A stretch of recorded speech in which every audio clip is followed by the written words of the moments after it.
Hi everyone. Today we are going to do the poem The Heart of the Tree. Firstly, we will discuss about the poet, and after that we will discuss about the poem, and then I will explain the whole poem according to stanzas. So let's get started. Our poem is The Heart of the Tree, and it is written by Henry Culler Bunner, who was an American novelist, journalist, and poet, of course. He was born in August 3, 1855 and died May 11, 1895. His famous work is Tower of Babel, and he was famous for his technical work, playfulness, and smooth finish of his work. So now let's discuss the poem. So this poem was published in 1912. Poem describes the innumerable benefits of trees in this poem. So it is a lyrical poem and the stanzas are Spenserian. That means each stanza has fixed verse and 8 to 9 lines. Spenserian verse is invented by Edmund Spenser, so that's why it is known as the Spenserian stanzas. So in this poem, the rhyme scheme of the poem is A B A B B C C A A, and I will explain how we can find the rhyme scheme in the poem when I will explain the poem. Figure of speech, poetic devices which are used in the poems are alteration, personification, metaphor. There are many more, but I have written only three. These are the main figure of speech. Figure of speech and poetic devices also we say them technical devices and literary devices, literary terms also. So what is the alteration? Alteration is when the consonants are repeated before the stress label or in the beginning. Personification device is that when we compare a thing, non-living thing, to a living thing, right? For example, we can take the animated movies, right? We know that they are not living things, but they are presented as a living things. So metaphor, it is the comparison between two things which are totally opposite from each other and with the less similarities in it. So now come to our poem, The Heart of the Tree, which is written by Henry Culler Bunner. It is a lyrical poem. So in the first stanza, it starts with the question, what does he plant who plants a tree? He is asking a question in the first line, right? So in the next line, he is also giving the answer to us. Firstly, he is asking that what does he plant who plants a tree? So the person who is planting a tree, what he is planting more? So in the next line, we are having the answer that he plants a friend of sun and sky. The person who is planting a tree, he is also planting a friend of sun and sky. Why the poet is saying that a plant is a friend of sun and sky? Because it saves us from the heat of the sun and it is looks like tall as it's going to the sky. So he plants the flag of breezes free. Moreover, he also plants the flag of breezes. Breezes means winds here. So here the poet is comparing the tree to a flag of breezes free. So flag, to which thing he is calling the flag here? To the leafy branches of the tree. So it is a metaphor. So the shaft of beauty towering high. So the shaft of beauty. He is also planting the shaft of beauty means the stem of the tree that is a beautiful and towering high. He plants a home to heaven nigh. He is also planting a home that is very close to a heaven. Nigh means very close. For whom?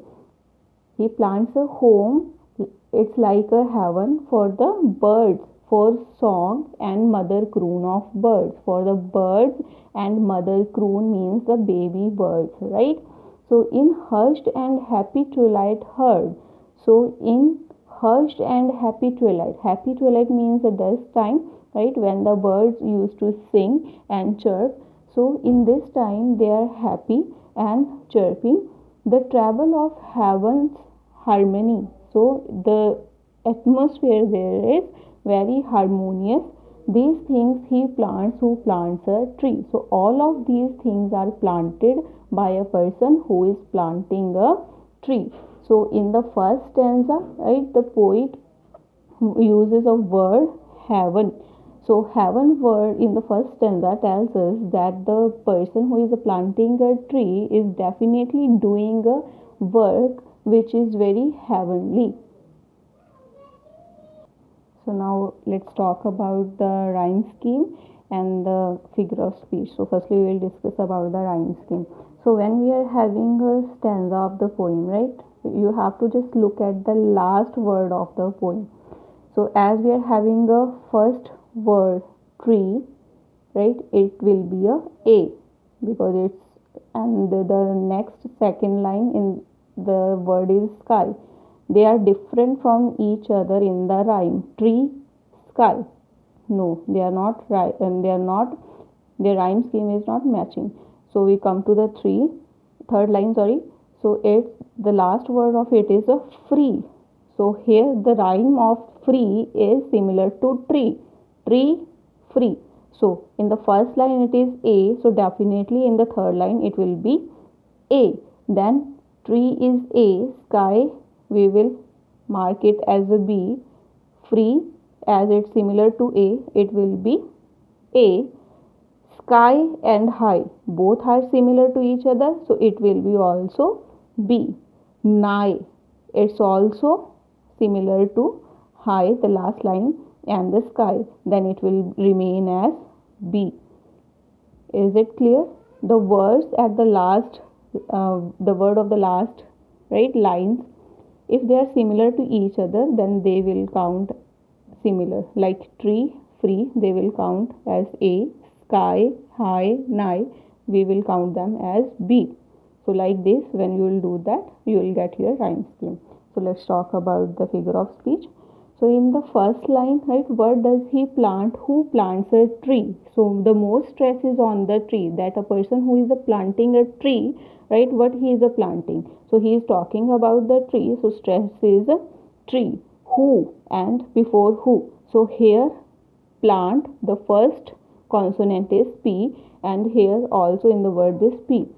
So they are repeated. So when the consonants are repeated, they are called alteration, right? In the second line, he plants a friend of sun and sky. So plants of sun, plants a friend of sun and sky means he is planting a friend. Here he is talking about a tree, but here at the same time he is taking a tree as a friend of sun and sky. So that's why this is the personification. In the third line, he plants the flag of breezes free. He plants the flag. So we know that in this poem the poet is talking about the tree, but here he compares the tree to a flag. So if you see any similarities between tree and flag, I don't think so that there is so much similarity, but very less, like, so it is a metaphor. So the next stanza again starts with the question, what does he plants? Who plants a tree? Again he is asking a question that the person who is planting a tree, what he is planting in actual. So the answer is he plants cool shade and tender rain. The person who is planting a tree, he plants cool shade and tender rain, as the plants will save us from the heat of the sun and will provide the tender rain, will help in the rain, and seeds and birds of days to be, and moreover he is helping, right, to produce more trees in the future, and years that fade and flush again. In this way there will be the trees who were in the past and they will remain in the future, doesn't matter the time which has been passed or the future which will come.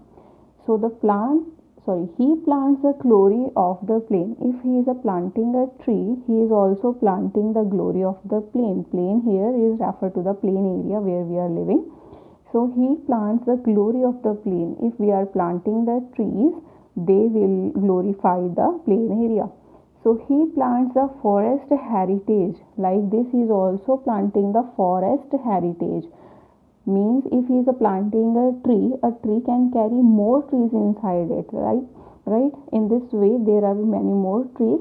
So the harvest of a coming age, which will be very beneficial for the next generation, as they will get the benefits from the trees. So the joy and unborn eyes shall see. The joys that unborn eyes shall see means when there will be the forest of heritage, right? The next generation, when they will see that, they will be very happy, as they will get a better and beautiful place to live in. So these things he plants, who plants a tree. So all of these things are planted by a person who plants a tree. In this stanza, the main stress is that when a person is planting a tree, right, he is making earth a beautiful and peaceful area to live in. So in this stanza, the figure of speech is metonymy, that is in the last second line of this stanza. The word unborn eyes, it tells us that here the metonymy is used.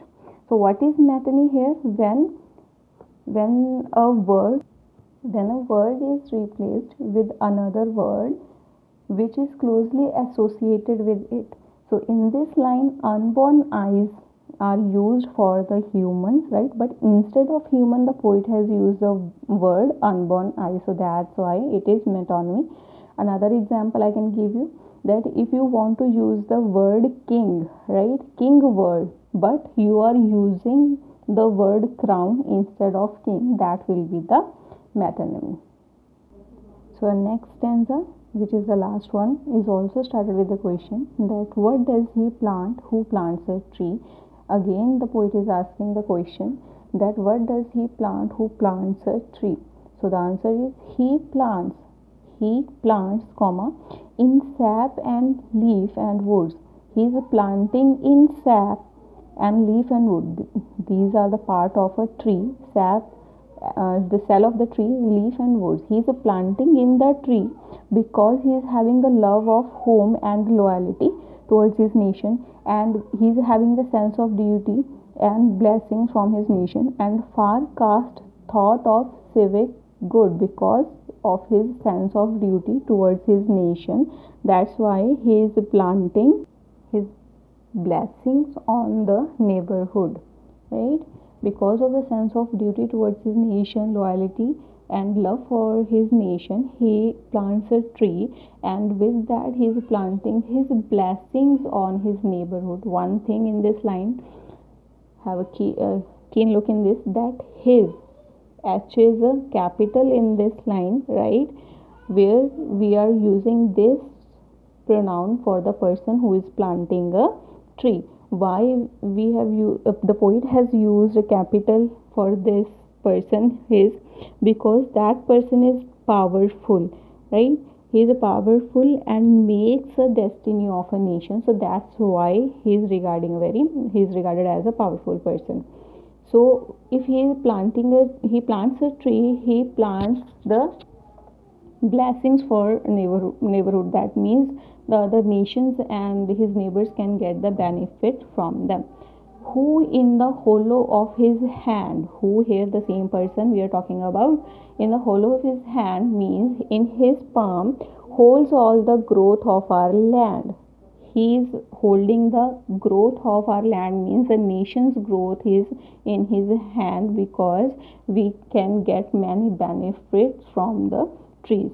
A nation's growth from sea to sea, not even on the land, but a nation growth, it can be developed from sea to sea, stirs in his heart who plants a tree, right? All these things, and because of the duty and the sense, right, he wants that his nation should grow more in future. So these type of emotions are in his heart. That's why he is planting a tree. Who plants a tree? All these emotions are there in the heart of a person who plants a tree. So we know, now we get the idea that in this poem the poet has described innumerable benefits of the tree a person can get, and at the same time, right, this poem was published uh, before many years, but still it is very suitable in the present era. Thank you.